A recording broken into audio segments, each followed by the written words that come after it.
Okay, hello everybody. Good morning. How are you guys doing? Welcome to another episode of Volatile Times with Daniel podcast. And this week has been an amazing week so far. I don't know about you guys, but it's been an amazing week so far. Reconnecting people, just being in my own space, being very, very selfish with my emotions. It's just been amazing. So far, how has been your week? How has been your day so far listening to this? I don't even know whether you are listening to this during the daytime or the nighttime, but whatever time it is that you're listening to it, how's been the day so far? How's been Friday? How's been Saturday? How's been everything? Yeah. And also thank you to every single person who who listened to the last episode. Thank you so very much. And if you are new here to the podcast, well, you're in for a treat because, the entire podcast itself is a treat. Now, today's episode, I don't want to spend too much time, so I'm just going to get into things very, very quickly.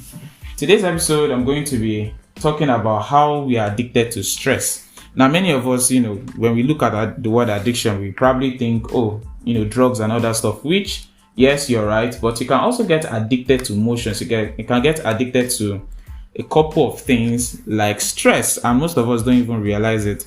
And, this was motivated from a video I saw on YouTube, which was called Emotional Addiction, and also from last week's episode where we talked about imposter syndrome.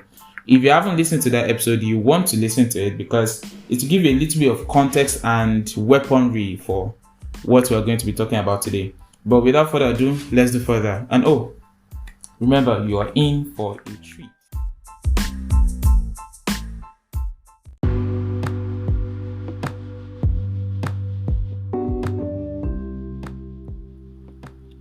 Okay, so first things first, stress. What is stress? I think many people have a misconception of what stress is. Usually when we talk about stress, we always talk about stress as, being tired and different things like that, which is true. Yeah, usually when you say you're stressed, that's what it means. But that is not exactly what stress signifies. According to a Hungarian Hungarian endocrinologist named Hans Selye, I hope I pronounced that right. He defines stress as the body's non-specific response to any demand, whether it is caused by or results in pleasant or unpleasant stimuli. In other words, the body's non-specific response to any demand whatsoever, whether it is caused by a pleasant or unpleasant stimuli, or whether it responds in pleasant or unpleasant stimuli. And that's true. Yeah, sometimes stress is good. Stress is beneficial. And then there are sometimes, or should I say most of the time, stress is, it can be disastrous. It can be very, very disastrous. So, usually, and the thing is, everybody knows stress. Everybody is familiar with stress. Everybody experiences stress. Anybody that doesn't experience stress, please come and share your secret with the entire world so that we'll know. You understand? Now, normally when stress sets in our body pumps out hormones because, we are hormonal human beings, right? Our body pumps out three major hormones, I think. The stress hormone named cortisol, then the other hormone that we are familiar with, adrenaline, and dopamine, which altogether gives us this boost of strength or sort, you understand? This drive to just see things through and things like that. And when that happens, our temperature goes up, our blood pressure goes up, our heart rate increases, and different things like that. And the funny thing is, dopamine is one of the hormones that, is very, very, how should I put it? It's very, very attached to addiction, you understand? Because it's the feel-good hormone, it's the motivation hormone. So when dopamine enters our body, or when it's produced, it encourages repeats in behaviors, right? Because it's the reward center of our brain. It's what makes us feel good. So we attach a kind of feel-good feeling to some particular activities. And yes, we attach feel-good feelings to stress sometimes. Now, you might be wondering, okay, yeah, medical jargon, biological jargon, you understand, but how does this actually relate to me? Well, have you ever, been complaining about stress a lot? Like you complain about stress so much that it's almost like as if you live in stress. I said something one time like that. I was like, it's like I like stress. So little did I know that I like stress. Like, we all like stress, not like in the fact that we find it favorable, but in the fact that we are always subjecting ourselves to stress. Now, it's not like as if you can live a stress-free life. technically or realistically, something like that doesn't exist. But you can manage your stress, you understand, and which is something we don't really do too much. Yeah, it's not something we do a lot. And according to various studies, stress, funny enough, has the same effect on us as addictive drugs. Drugs like cocaine, weed. Is weed a drug, safe? I don't even know. Anyway, I'll just read it out very, very fast. Are you ready? 1, 2, 3, go. Increased heart rate and blood pressure, increase in blood sugar, breakdown of muscle tissue, decreased digestive functions, ulcers, blood clotting, migraines, skin problem, premature aging, loss of brain cells, social isolation and loneliness, anxiety, panic attacks, depression, substance abuse, relationship problems, lack of focus, disengagement. Those are the... Oh my God, I'm out of breath. Those are the same effects that addictive drugs have on us, and those effects are very, very synonymous to stress. Very, very synonymous to stress. And like I said, you can't really live a stress-free life, but you can manage it, right? But how can you manage it if you don't even know that you're addicted to stress? And there's somebody, I've forgotten her name, but her YouTube channel is The Holistic Psychologist, and she talks about a heat emotion, high intensity emotion. You understand? Like it hits us, and then we start desiring it over and over again. Our body gets used to it. It creates a kind of is it resistance? It kind of gets used to it a lot, you understand, and then it creates a threshold for you. So if you don't get to that threshold, you can't really feel the emotion again. When you get to that threshold, it creates, it establishes another form of resistance, and then you need more, you understand. That's why we keep getting ourselves into more and more stressful situations instead of situations that don't give us stress, understand. And how exactly does this addiction set in? Well, it sets in, we usually get into trouble with stress based on our response to stress. And our response to stress usually becomes very, very habitual. And when it becomes habitual, we seek more and more stressful situations, such as overworking ourselves. We become addicted to the heightened state that we get when we are overworking ourselves. It's so much energy, we are doing so much at the same time, and it creates that particular high, you understand, in our minds and physiologically. So we get addicted to that particular feeling. And because dopamine is also part of it, the brain will seek out more of the feel-good chemicals in order to maintain the same stress level, which, just like addiction, requires even higher amounts of stress over time. After time, the brain develops a tolerance for stress, meaning you need more of it to feel the same rush. Like I said, stress gives you that energy, gives you that boost, you understand? So this stressful situation, you overcome it, you manage things well. Now you understand, you overcome this and everything like that. So now you realize, you unconsciously just want more. You understand? You start piling on more work. You start piling on more things to do. You understand? Start taking on more requests and more favors to do for people. You understand? And you start setting stricter deadlines. You understand? You had a tight deadline before, but now you are meeting up to it, and then you are no longer getting that boost. So you now start feeling that, you can do something else, you understand? Then you add something else to your itinerary for the day, and that creates a tighter schedule, you understand? You start doing things last moment, last effect, you understand? And it's, how should I put it?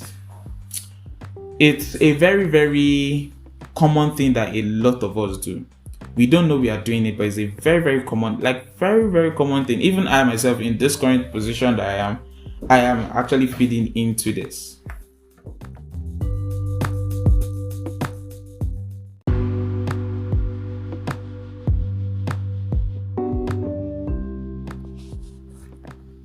Now, how do you identify if you are already addicted to stress? Let me ask you a couple of questions. Do you thrive on tight schedules?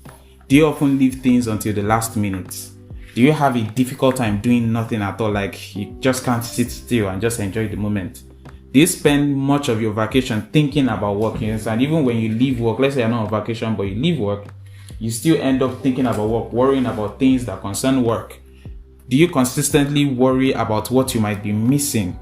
Do you feel stressed when you are disconnected to your cell phone or to your computer? Do you find it difficult to turn your brain off at night to sleep?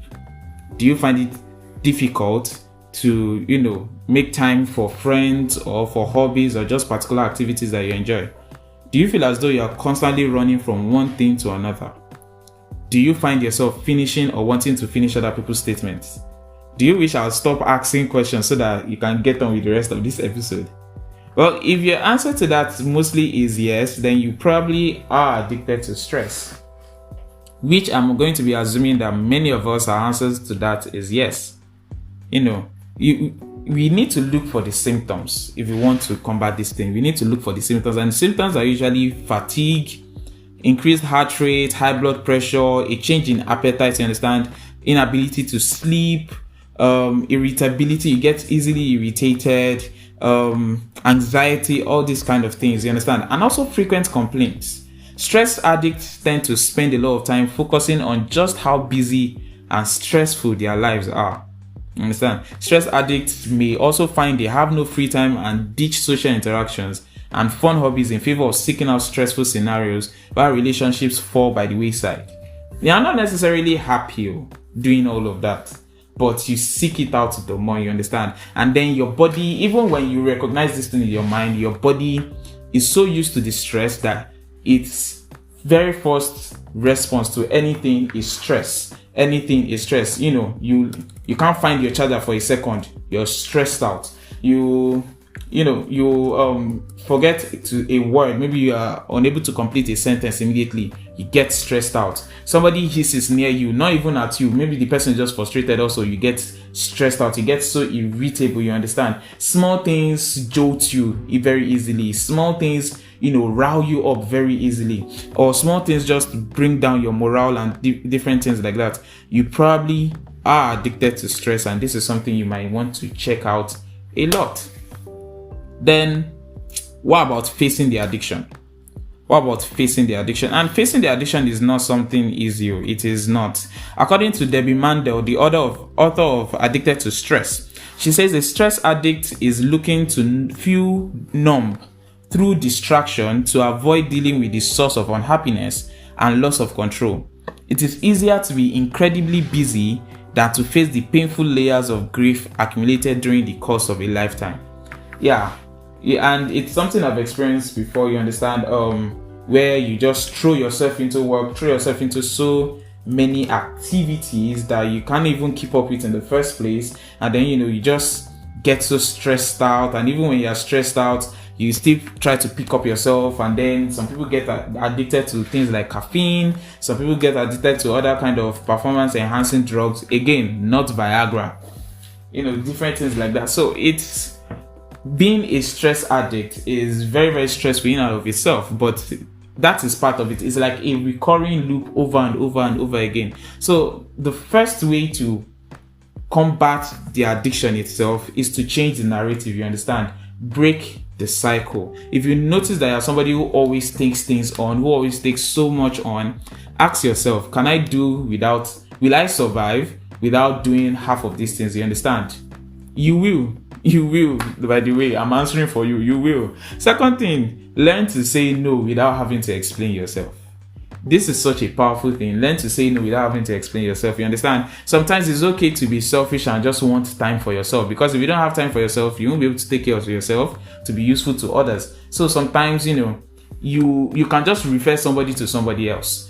You don't have to always be that person who is ready to take up everything at work. You understand? You don't have to be that person who is so eager to help all the times. Helping is great, but there are times where you need to not be the one who is helping. So learn to say no. And lastly, again, like I said in the last episode, it's a baby step thing. You need to take things one at a time. If you don't take things one at a time, you just crumble, you crash, you kill yourself. And then everybody's going to come and eat jollof rice at your funeral. And then in a month, most of them will forget you and life will go on. Because that's what happens. Life goes on. Amen.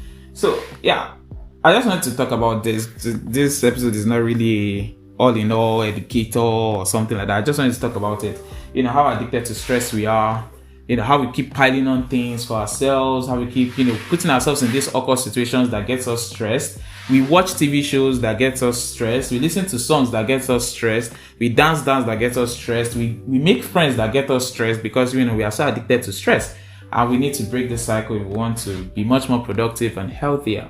So that's that for today. Remember to follow on Instagram at Volatile with Daniel. Remember to share this with your friends and leave a review and like on whatever platform it is that you're listening to. And I'll see you guys in the next episode.